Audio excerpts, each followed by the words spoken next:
Hello, and welcome to the CDO Magazine interview series. I'm Clive Smith, the Chief Revenue Officer at Datavid. Datavid is an IT services company that builds semantic data layers and helps our customers make their data AI ready. Today, I have the pleasure of speaking with Farid Sheikhi, the Senior Manager of Analytics, Innovation, and Data Enablement at Royal Bank of Canada. Farid, as one of Canada's leading banks, RBC has been at the forefront of data and analytics transition. Let's dive into some of the key trends shaping the industry. But maybe first, why don't you introduce yourself and your role within RBC? Sure. Thanks, Clive.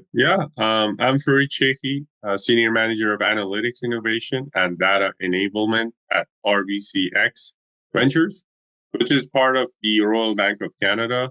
I lead the initiatives at the intersection of data strategy, AI innovation, and scalable analytics platforms. My primary focus has been turning complex data environments into intelligent systems that drive real business outcomes, from automating data discovery to enabling AI-powered decision making.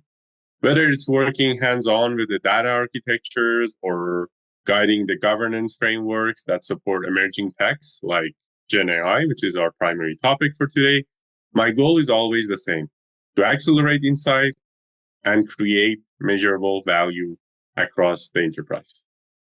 Great, thanks for that. Okay, so since we've established that AI is a real phenomena, let's talk about what the implications are and how to architect for an AI future. So the shift towards AI-powered decision-making is forcing many organizations to fundamentally rethink their data architecture and operating model. You've been involved in the RBC data strategy evolution. What were the key architectural decisions that positioned you for success in this new paradigm? So we evolve our architecture around four pillars. First, cloud native scalability, reusable data products. Third, event-driven pipelines. And finally, the fourth pillar is the embedded governance. As we move away from monolithic platforms to modular components, so as our AI capabilities were able to deploy rapidly and successfully, securely, in a composable way across different parts of the business. Okay.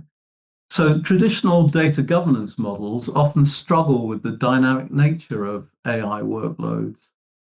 How has RBC adapted its data governance to balance speed of innovation with risk management, particularly given the regulatory environment that a bank operates in? So there's a myth, Clive, that governance must be rigid and solid. But reality is that with Gen AI, governance must be adaptive.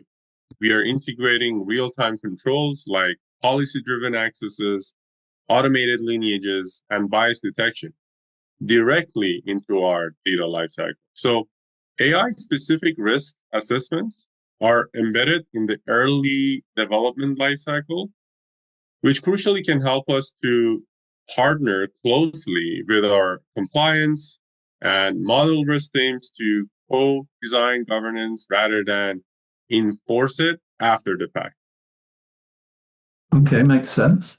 So looking ahead, what capabilities are you building now that you believe will be a competitive differentiation in the next 3 to 5 years? We are focused on three areas. First area is model observability, which is nothing but ensuring transparency, explainability, and drift management. Second is synthetic data to enhance our privacy as a banking sector, which help us to simulate edge cases. And finally, composable intelligence to help business teams configure and tailor AI components without rebuilding from scratch. Okay. So let's move on to another topic. the topic of decision intelligence and autonomous analytics. There's been a shift from analytics for human beings to analytics that act. Can you walk us through RBC's journey towards more autonomous decision-making systems? Where are you embedding intelligence into the business process?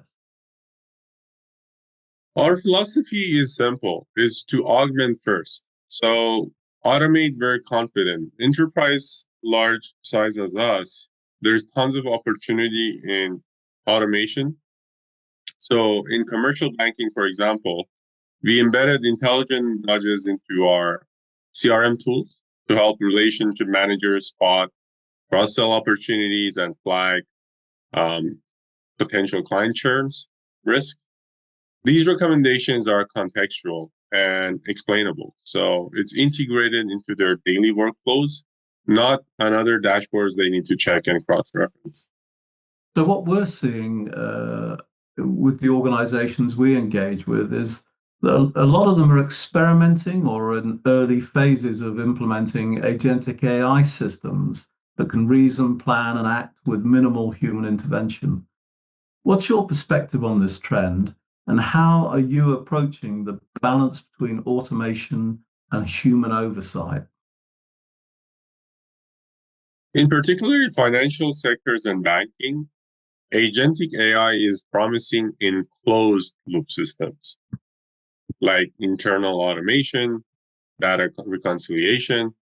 So we are very cautious. We prefer confidence-aware agents, systems that can act autonomously only within well-defined guardrails. The guardrails has to be defined to help us escalate decisions when uncertainty is very high. So it's not about removing humans. It's about knowing when the AI should ask for help. Great answer. All right. Thank you, Farid, for joining me today. For more interviews and insights, please visit cdomagazine.tech.